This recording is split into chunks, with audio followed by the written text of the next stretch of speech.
guys, quick shout out to all of our sponsors. Started with Taigatu. This is a brand that's based out here in the Northwest, started by two brothers, and their motto is freedom from ordinary. This brand is an amazing lifestyle brand. Go check them out, Taigatu. Use the code TOPRATEDMMA for a discount at the checkout. Reweb, they're a veteran-owned digital marketing agency, and they're on a mission to help 1 million small businesses and feed 1 billion people by giving back. In fact, if you go to their website, you can fill out a form right now. They will give you a personalized video review of your website and help you with some strategies for free.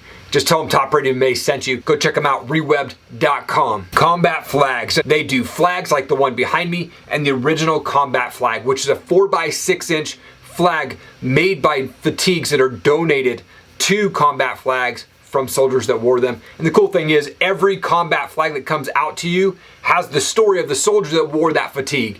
They have donated close to $80,000 to Stop Soldier Suicide, a great organization. Go check them out, Combat Flags. Rep Sports. Look, this is not your typical supplement store. These guys have everything and they taste great and it's good prices. Protein, weight loss, muscle build, pre-workout, you name it, they've got it. Plus, they're the makers of Raise Energy. Like I said, go check them out. Rep Sports at topratedmma.com. Use the code TOPRATEDMMA for 15% off your order and go order them today. Rachel, you're the first woman to be a full-time strength and conditioning coach, the first woman to be a full-time hitting coach in the history of professional baseball. You're with the New York Yankees. Thank you so much for your time. I appreciate it. I'm happy to be here, and it'll be fun. Let's get it going. Yeah. Well, I like to go back a bit. You grew up in Omaha, Nebraska. You've got two sisters. Your dad worked for American Airlines. Your mom was a bookkeeper. What was childhood like for you? Yeah, my parents were, thanks for asking that, because normally people want to start with my story, with the Cardinals when I was 24. And I always just like to say, like, I'm in this position because of my parents and my upbringing. And my parents are a product of, like, their parents were factory workers and just very blue collar, and my parents were raised in that household, and they very much raised us the same way, even though they both had what I would consider more white collar jobs. We grew up really very blue collar, very Midwest, very kind of middle of the road, middle class. We had everything we needed, but nothing that we didn't, type of thing. And they just were really instilled in me at a young age to be capable, be independent, be hardworking. Like, I mean, I know everyone probably says that, but they were very, very much like, I'm here because of the way that they raised me as a young girl. And I would say even my dad, especially, I have two sisters. And so I think even now, if people are like, oh, you have 3 daughters, like, haha, must be tough. And he's like, just Google my daughter, would you? Like, he's like, Right. He's like, like, no, that's not how I raised them. I raised them to be very strong, capable women. And I can even remember when I was a young girl, 10 or 11, my dad would be going to the YMCA to go and work out, and I would ask to go with him, and he always took me. And I just think back to that and go, like, he could have said no. He could have said, no, you don't belong in the weight room, or you don't belong there. But he took me with him, and God knows what I was doing. I was, I just was probably messing around, or I was following my dad around doing whatever he did. Yeah.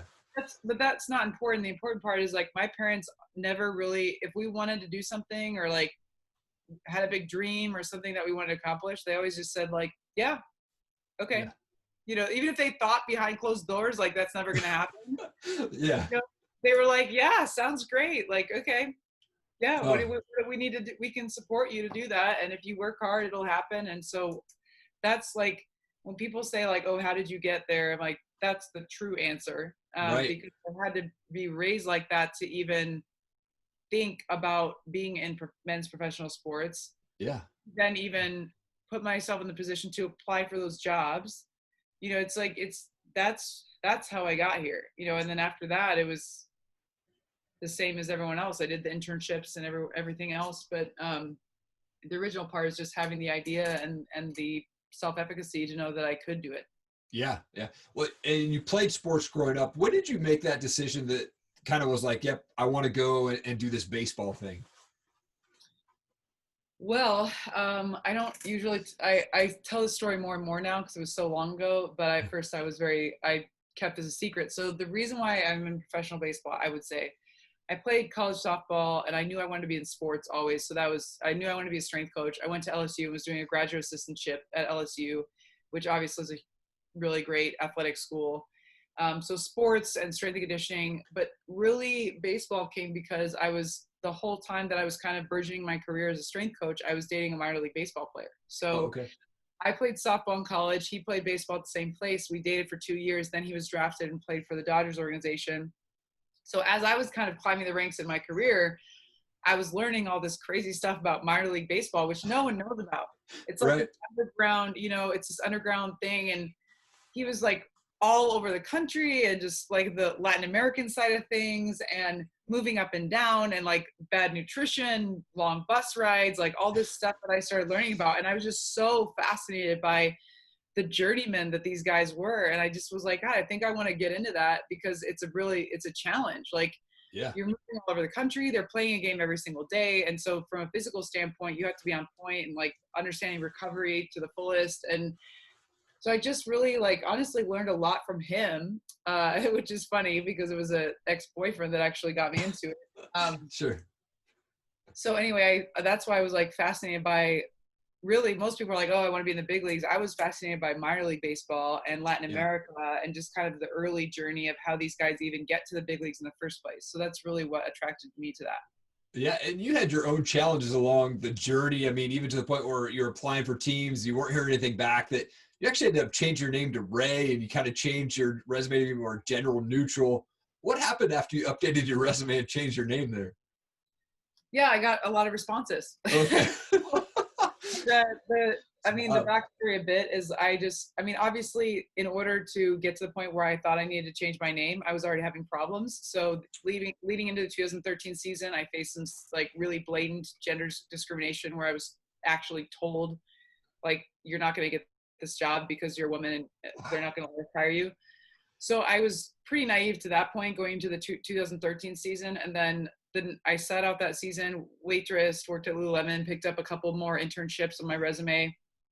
Coming around the next year, I was already kind of dreading applying because I was like, I've got this great young resume. I mean, at that time I had worked for Arizona State, LSU, Chicago White Sox, Los Tigres de Licey. I worked in the Dominican, LSU. Like I had this crazy good resume for a young person in sports. Yeah. I was like, it doesn't matter because they're not even going to open my resume when they see my name on my email. And my sister of all people was like, why don't you just change your name on your resume? And I was like, I was like, that's a good idea. So I changed it and I got immediate responses. And, to be honest with you, it was a pretty like short-lived, like, alter ego, Ray, because it was so awkward. Like the conversations I was having after that were so awkward that I just was like, all right, this is not getting anywhere. But what it did, like, at least what it told me is finally I was getting responses where in the past I just was getting nothing, like no response. So I was getting like really hopeful responses of like, yeah, we're really interested. Let's set up an interview type of thing. And so I was like, wow, okay, my resume is good. What I'm doing is paying off. It's just not in the right way yet. And it just is going to take the right person to give me that opportunity. So I think that, it was very short-lived, but it was really important for me to just understand that my resume was good. I just was like pretty confused for a while there. And then I changed my name and I was like, oh, okay, it really is just this one little thing, my gender, Right. Tiny little detail. Yeah, I mean, you ended up working with the Cardinals, the Latin America, Houston Astros, like you said, the White Sox organization, and then on with the Yankees. When you got the job offer from the Yankees, what's going through your mind, and what did you do right after you got the news? I just remember the moment. What was it like? Like basically, the guy who hired me, Dylan Lawson, he's the hitting coordinator for the Yankees. He worked for the Astros, and that's how I met him, that I was a strength coach and he was a hitting coach. And I just was, I was inserting myself into the hitting meetings all the time, like learning what they're doing, learning their philosophy so I could be better at my job, but also just I was genuinely curious about that. So he knew my work ethic, and also just he was a bit of a mentor, a friend. I had definitely like had dinner with him and his wife many occasions. And so he was the one who actually got to offer me that job, which was really cool. So it was a mentor of mine that was able to, I would say he made history, when he offered me the job, because it's like I might get the credit and the podcast request, but like if it wasn't for him, I wouldn't be here. Right. So it was really cool that a mentor of mine was able to like share that moment with me. And like, I think we told each other we loved each other. It's Yeah. just weird, but it was just such a surreal, like, I accepted the job and he was like, whoa, like, okay, what do we do now? And I was like, I don't know, you're my boss. And he was like, all right. He was like, okay, I'm just so happy for you. And I was like, well, you too. It was just a very, very, very cool moment. Yeah. And of course, like, to work for the Yankees, you know, and the fact that it was the Yankees that made that decision, who are viewed to be a very traditional organization and have such a deep history. And so for them to make that decision, to make such a progressive hire, tells you a lot about the organization and the people in charge in the first place. And so just really cool, you know, all around experience and opportunity. Yeah. And then you even moved to the Netherlands, right? And you actually like worked with the Dutch baseball national and softball teams there. What was that experience like? I missed the sunshine in Amsterdam for sure. Oh, So it was a little, maybe not my favorite city I've ever lived in. okay. Even though really cool history and stuff, but also just it was a tough year because I risked a lot. You know, I gave up my job with the Astros and moved to Europe with 3 suitcases. I sold my car. I sold everything that I own. I got rid of everything. I moved to Europe, not knowing what was on the other end of it. You know, I Yeah. didn't have any idea. I didn't even know at the time if I was going to be able to be a hitting coach. I didn't know if I was going to be a scout. I didn't know what was going to happen. And so I just, you know, it was a risk and it was Yeah. tough. And most people at my age at that time, I was 30. Yeah, I was 30. I took my life savings that most people would have put down on a house and depleted it, just threw it into another degree and moving across the world and basically paying myself out of my savings. And it was a huge risk. So it was a difficult year. Honestly, it was really difficult. Wow. But obviously I just always tell people, like, the bigger the risk, the bigger the payoff. And that obviously was the case for me because I was able to get a job with the Yankees as a hitting coach. So Yeah, what a great risk it was for sure. You mentioned that you genuinely love meeting people who are what you call seekers. What are seekers? I think critical thinkers, people who aren't accepting just like what they're fed, you know, and saying, wait, is this really how it should be? Is this really the best thing? Is this really it? You know, is this the life? You know, is buying the 6-bedroom house in the suburbs, is that it? You know, Yeah, or is there more? right. And so for me, it's like, how many people have told, you can imagine how many people have told me, like, that'll never happen. This is how it is. Right. If you want to do that, you're going to have to do this. And I just have broken every fucking rule. Yep. So I'm just like, people who are seeking the edge, people who are breaking the rules, people who are thinking critically and doing things differently and finding the edges of what's possible, that's what I would consider a seeker. Awesome. And you started this podcast called the Theta Wave Podcast, which I've been listening to the episodes. Really great show, by the way. But for folks who don't know about that show, what's your podcast about? That podcast really truly is a hobby. You know, even my blog, like, I write 1 blog a year. You know, it's just because I like to share things. Yeah. And for the podcast, I meet so many different people and I'm just inspired by their stories. So I want to share them. And so that's what that podcast was about originally. The theta wave is a brainwave associated with the flow state. And so the flow state, for anyone out there who doesn't understand that concept, is just like, theta waves are brain waves that you can have while you're both sleeping and awake. And it makes it unique. Yeah. And people say they're like, a lot of elite level athletes getting into the flow of just like, they don't even remember what they did or how they did it. They just were subconsciously alive.